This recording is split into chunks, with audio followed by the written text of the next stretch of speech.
اعلیٰ تاریخ کے اندر حقیقت یہ ہے کہ کشمیر کے اوپر ہمارا ایک قومی موقف ہے، اور یہ اگر میں کہوں کہ اس میں تمام سیاسی جماعتیں ایک ہی موقف ہے، سب کا قومی موقف ہے پاکستان کا، اس پہ کسی کو کوئی اختلاف نہیں۔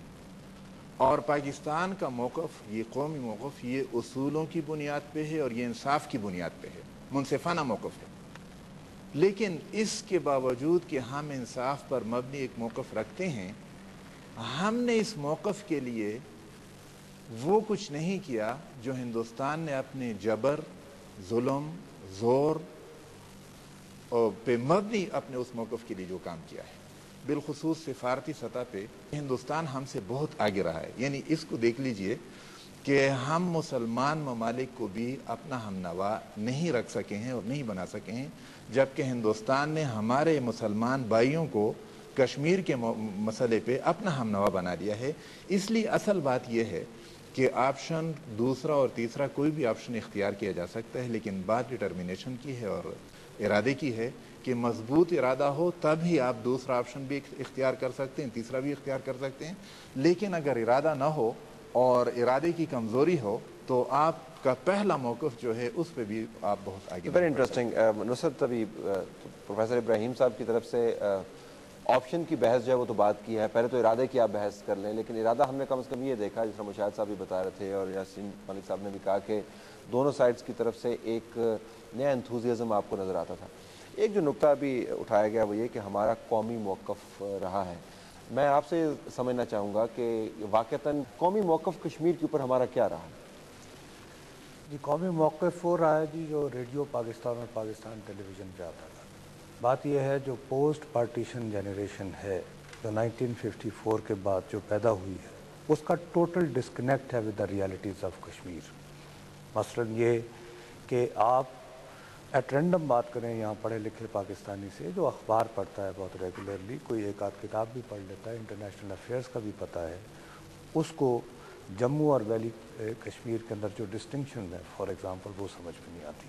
تو وہ ایک بنا ہوا ہے جی کہ ایک تو شارگ ہے، دوسرا یونائٹڈ نیشن ہے، اس میں سے ہم بھول جاتے ہیں۔ اب جیسے ارادے کی بات ہے، ارادہ ماشاءاللہ 1965 میں دکھایا، نہیں کام بنا۔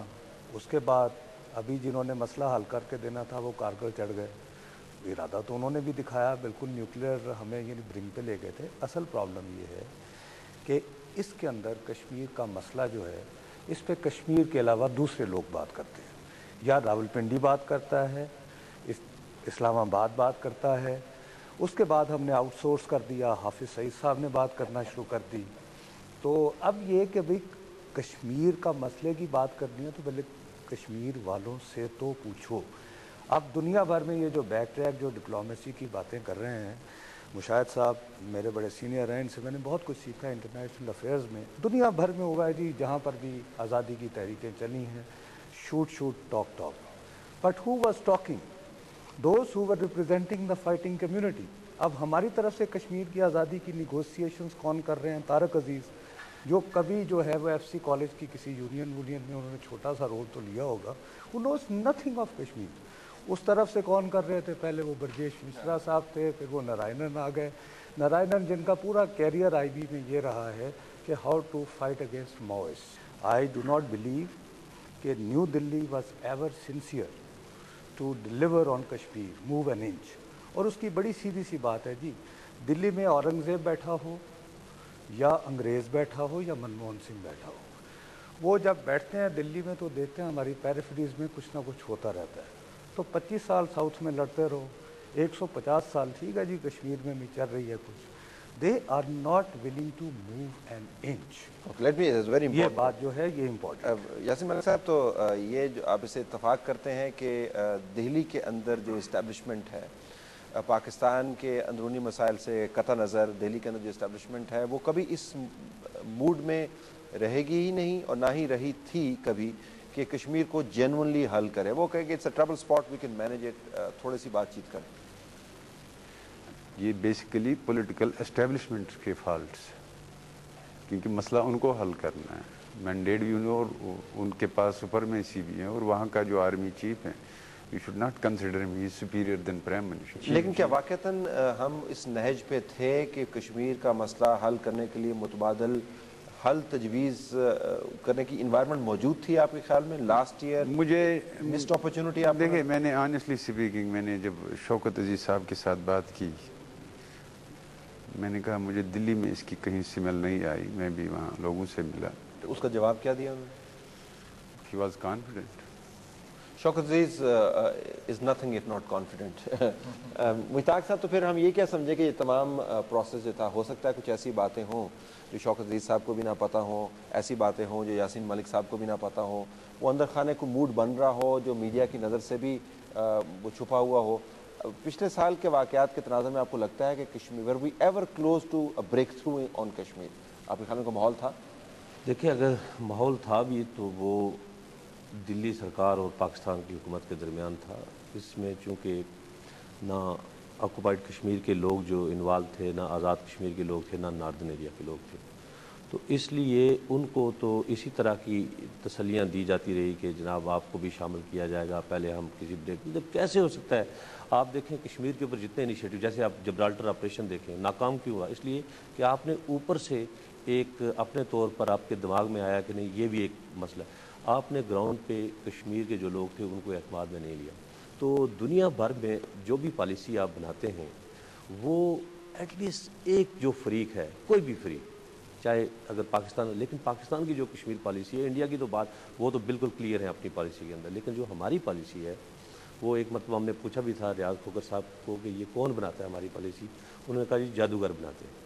تو جب جادوگر آپ کی پالیسیاں بنائیں گے تو اس کے بعد وہ ایسی پالیسیاں بنائیں گے کہ جو کشمیر کے اندر کسی کے لیے بھی قابل قبول نہیں. تو اس لیے میں کبھی بھی پر امید اس لحاظ سے نہیں رہا کہ شاید آپ ایک تجویز تو دے سکتے ہیں لیکن اتنے قریب کبھی بھی نہیں رہے کہ جس سے لگے کہ جیسے اگلے، کیونکہ آپ نے ایک موقع بنایا، آپ نے پچھلے 50-60 سال کے دوران آپ نے کہا جی یہ ہم اقوام متحدہ کی قراردادیں بتائی، اس کے آپ نے دائیں بنی، پھر آپ نے ریجنز کی تجویز، آپ کی طرف سے یہ سب کچھ آتا رہا، انڈیا کی طرف سے ریئیکٹ بھی نہیں ہوا. انہوں نے شاید اسے غور کر کے کہیں رکھ لیا. ان کی تو وہی پالیسی رہی کہ اس کو اسی طریقے سے انگیج رکھا جائے اور اس کشمیر کے مسئلے کو لنگر. انہوں نے پوری ایک ملیٹنسی کو ختم کیا اور اب آپ دیکھیں کہ وہاں پر نارملائز ہیں حالات. 2008 ہے الیکشن کے لیے، اسٹیٹ اسمبلی کے الیکشن ہونے جا رہے ہیں، تو یہ الیکشن ہو گئے. اس سے پہلے تو آپ ہڑتالیں کراتے رہے، آپ بائیکاٹ کرواتے رہے، ٹھیک ہے 2-4-5%، لیکن اب حالات نارملائز ہو رہے ہیں. اگر آپ کی طرف سے انیشیٹو نہ آیا اور لوگوں نے مقبوضہ جموں کشمیر کی اسمبلی کے الیکشن میں حصہ لے لیا تو انڈیا ایک طرح سے پھر آپ کو 56 میں جیسے انہوں نے اسٹیٹ اسمبلی کے الیکشن کروا کے یہ کہا کہ نہیں جی ایک توثیق ہو گئی ہے، وہ پلیبیسائڈ کا متبادل اور اس نہیں. وقت شاید انٹرنیشنل کمیونٹی کا موڈ بھی بہت ہاں تو مختلف وہ ہوگا. اب مختلف ہو جائے. جنرل طلعت مسعود، جنرل صاحب، تو پچھلے سالوں کے اندر جو تمام بین الاقوامی کانفرنسز ہوئیں، بہت سارے انیشیٹوز لیے گئے پاکستان کے اندر، پاکستان کے باہر بہت سارے انیشیٹوز لیے گئے جہاں پر وہ کشمیری لیڈران جو آپس میں کشمیر کے اندر نہیں مل بیٹھتے تھے ان کے لیے ملنے بیٹھنے کا اہتمام کیا گیا.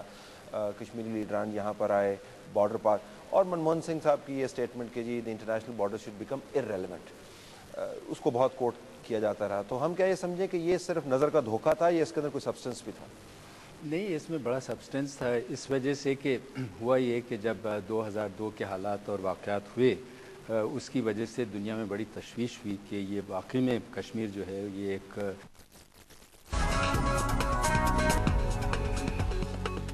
ہم آپ کو خوش آمدید کہتے ہیں اپنی اس خصوصی نشست میں جو کشمیر کے حوالے سے ہم نے مرتب کی ہے. ہمارے پاس پینلسٹ موجود ہیں. ہم دیکھنا چاہتے ہیں کشمیر کے اوپر کتنی پیش رفت کی گنجائش تھی پچھلے سال اور جو ماحول بنا کیا اب وہ مکمل طور پر خراب ہو گیا اور نیا انیشیٹو اگر آپ نے لینا ہے تو اس کے لیے کیا نیا ماحول بنانا پڑے گا.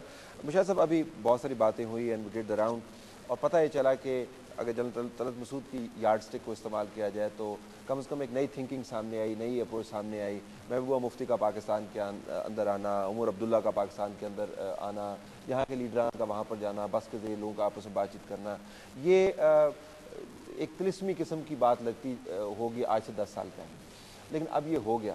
تو اب یہ جو ماحول بنا ہوا ہے آپ کے خیال میں ابھی بھی کسی نئی انیشیٹوز کی گنجائش پیدا کرتا ہے آپ کے خیال میں، یا یہ ماضی سے منسلک تھا اور وہیں پہ ختم ہو گیا؟